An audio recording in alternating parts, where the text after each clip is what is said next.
Subscribe कीजिए कुंडलनी जागरण को और प्रेस कीजिए बेल आइकन को, जिससे कि आपको मिल सके हमारी लेटेस्ट वीडियो सबसे पहले। जगदम्बा जो है वो हमारे हृदय चक्र में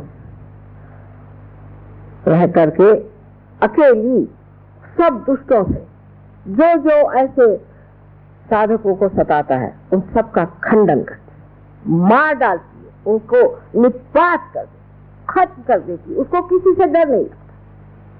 और खड़े होकर के आपको आश्चर्य होगा कि कल परसों तो मैंने तांत्रिकों पे ही कहा था, लेकिन 1973 में हमारे यहाँ एक बड़ा कावती जहांगीर हॉल है।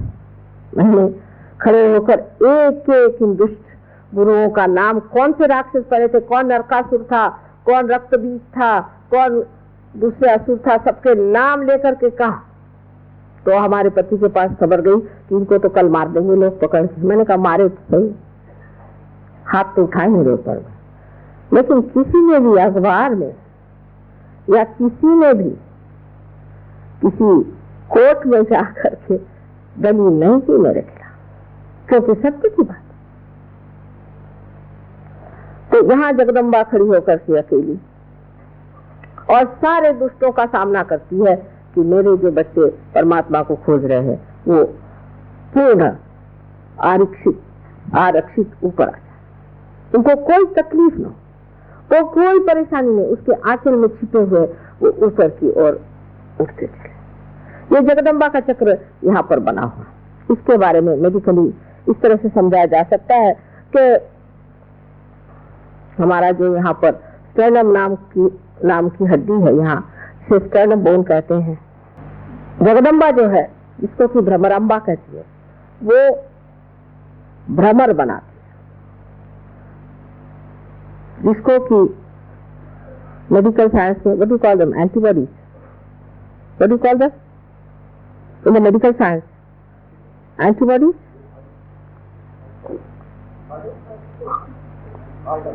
What is? क्या करें? हाँ, इन लोग का उलट नाम है। एंटीबॉडीज क्या हुआ, बड़ा जो भी हो, एंटीबॉडीज यहाँ पैदा हो जाती है।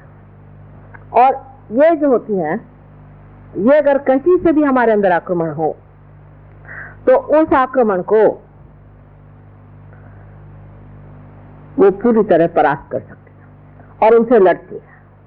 ये हमारे स्टर्नम बोन में 12 वर्ष की उम्र तक बनती हैं और उसके बाद सारे शरीर में फैल जाती।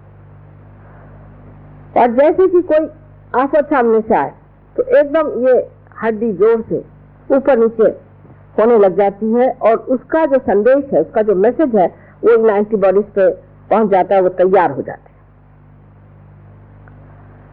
और तैयार होने के बाद वो लड़ते हैं और परास्त कर देते हैं, लड़ते रहते हैं जब तक कोई भी परेशानी मनुष्य को रहेगी। ये देवी के भ्रमर लड़ते रहते हैं। ये तो देवी की व्यवस्था है हमारे लिए, लेकिन जब मनुष्य देवी स्थिति में आता है तो उसके अंदर माँ का प्यार उमड़ पड़ता है, अपनी माँ को भी पहचानता है। हमारे प्रति भी लोगों को बहुत प्यार हो जाता है और वही प्यार अब वो दुनिया को बांटना चाहता है, उससे रहा नहीं जाता। कोई आदमी परेशान है, दुखी है, हर इंसान जहां भी बैठा होगा, भाई तुम्हें क्या तकलीफ है, क्या है, उसके लिए दौड़ता है और मेहनत करता है। एक जिसे हम करुणा कहते हैं, कंपैशन कहते हैं, वो मिशनरियों जैसे लोगों को घर में ला करके मरते हुए लोगों को ईसाई धर्म नहीं सिखाता और फिर उसके बाद नोबेल प्राइज मिलता है ऐसे लोगों को, ऐसा नहीं करता है। वो जो उसके अंदर कंपैशन है, जो करुणा है, उस करुणा की शक्ति से लोगों को उनकी बीमारी, उनकी तकलीफें, उनसे बचाता है, उनको ठीक करता है। ये नहीं कि उनके ऊपर में लगा दिया तुम हिंदू, तुम मुसलमान, तुम क्रिश्चियन, ये कुछ नहीं। इससे क्या मतलब है? गधे के ऊपर कुछ भी लगा दीजिए तो गधा ही रह जाता है, लेकिन उसको वो महामानव बना देते हैं। बहुत से लोग हमारे पास तो बीमारी के लिए आते रहे और आज वो बड़े बड़े सहयोगी बने हुए बैठे हुए। उसकी करुणा इतनी शक्तिशाली होती है कि कहा जाता है देवी के लिए कटाक्ष कटाक्ष निरीक्षण। एक कटाक्ष भी ऐसे आदमी का किसी पर पड़ जाए तो वो एकदम स्वस्थ हो सकता है। स्व में जो स्थित है स्वस्थ है। हमारे यहाँ जितने भी शब्द हैं उनको आप देखें तो सब स्व पे ही आते हैं। स्वस्थ, जो आदमी स्व में स्थित हो जाता है और आप उसकी शक्ल से पहचान सकते हैं, अरे अभी तो आप बीमार थे और अभी आपको क्या होगा। इसमें कोई चमत्कार अमत्कार कुछ नहीं। जो बात आप जानते नहीं हो वो आपके लिए जरूर चमत्कार पूर्ण लगेगा, वो दूसरी बात है, लेकिन ऐसा कोई चमत्कार नहीं है। आपके अंदर ये सब चीजें हैं। जब कुंडलिनी जागृत हो जाती है तो आपके अंदर अपने आप ही स्वस्थता आ जाए। अब बहुत सी औरतों को आपने सुना है कि ब्रेस्ट कैंसर की बीमारी हो जाती है। ये क्यों होती है? वजह यह है कि पतिगर किसी तरह से स्त्री को रक्षित भावना नहीं देता, सेंस ऑफ सिक्योरिटी नहीं देता है, या उसका पिता या किसी तरह से स्त्री हर समय इनसिक्योर अरक्षित महसूस करे तो उसको ये बीमारी हो जाती है, क्योंकि उसका जो मातृत्व है यही हिल जाता है। मातृत्व का के ऊपर का विश्वास चल जाता है। जैसे कवि ने कहा है, हाय अबला तेरी यही कहानी,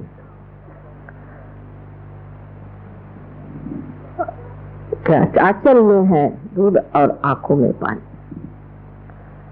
ऐसी बात है कि स्त्री के जब आरक्षित स्वभाव को आप हिला देते हैं तो उसको एक बीमारी हो जाती है। वो शायद इसको जानती ना हो। अब राइट साइड में जो हमारे जिसे हम कहते हैं कि राइट हार्ट, हालांकि हार्ट राइट में नहीं होता है, लेकिन इसका जो हार्ट चक्र का, हृदय चक्र का, इसे अनहत भी कहते हैं, जो राइट हिस्सा है उसमें अगर त्रुटियां आ जाए तो अस्थमा की बीमारी हो जाती है।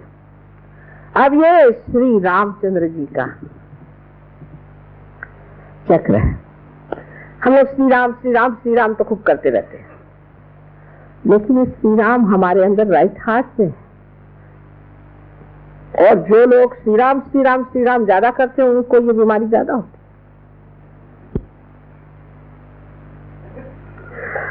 है। इसका और एक कारण है, श्री राम हमारे पिता हैं। हमारे अगर पिता का स्थान किसी तरह से खराब हो गया हो, अगर हमने अपने पिता को बचपन में खो दिया हो, या हम भी एक बुरे के पिता हो, या हम अपने बच्चों को छोड़ छाड़ के दूसरे ही चीजों में व्यस्त रहते हैं, और पति होकर के भी पत्नी की ओर हमारी दृष्टि ठीक नहीं, उसको हम तंग करते हैं। पत्नी की तरफ से अगर हम परेशान हैं तो भी, जैसे कि श्री राम वन में भटकते रहे, ऐसे अब जो मनुष्य अपने पत्नी के लिए भी वन में भटक रहा हो, या पत्नी की तरफ से तकलीफ पा रहा हो, या तकलीफ दे रहा हो, तो पति और पिता का स्थान श्री राम का जो चक्र है, जिसे हम राइट हार्ट कहते हैं, उसके कारण ये बीमारियां हो सकती हैं। हमारे अंदर अनेक सी बीमारियां ऐसी जो बहुत सहज में ठीक हो सकती हैं। अगर आपने श्री राम को खड़ा कर दिया तो फिर आपको अस्थमा कैसे हो सकता है? लेकिन सबसे ज्यादा ये बीमारी जो सरकारी नौकर है, ब्यूरोक्रेट, या जो सत्ताधीश है, या सत्ता से गिर गए पर अभी सत्ता के पीछे लगे हुए हैं, या जिसे हम लोग कहते हैं पॉलिटिशियंस, उनको ज्यादा होता है। श्री राम जो है वो सोक्रेटिस के वर्णित बेनोवेलेंट किंग है, बेनोवेलेंट किंग, जो बेनोवेलेंस में विश्वास करते हैं। लोगों का हित ही जिनका एक लक्ष्य है, ऐसे श्री राम सोक्रेटिस ने वर्णित कर रखे हुए। लेकिन ऐसे कितने हैं, इन ब्यूरोक्रेट्स में ऐसे कितने लोग हैं कि जो ये सोचते हैं कि हम इनके बेनेवलेंस के लिए हैं, हम इनके हित के लिए हैं। हिंदुस्तान में तो जो सुनिए तो भगवान ही बचाए रखे, मुझे तो समझ नहीं आता इन ब्यूरोक्रेट्स का क्या हाल होने वाला है और इन पॉलिटिशियंस का भी क्या हाल होने वाला है।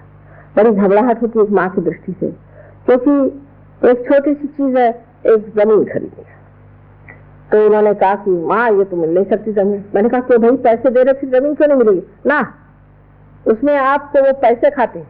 पैसे क्या खाते हैं, उनको खाना वाना भेज दो। पैसा क्यों, वो पैसा खाते हैं, वो पैसा खाते हैं, वो सब पैसा ही खा रहे। श्री राम तो उनमें नहीं। श्री राम का भजन करने से आप हितकारी राजा नहीं हो सकते। हितकारी जो राज्य करेगा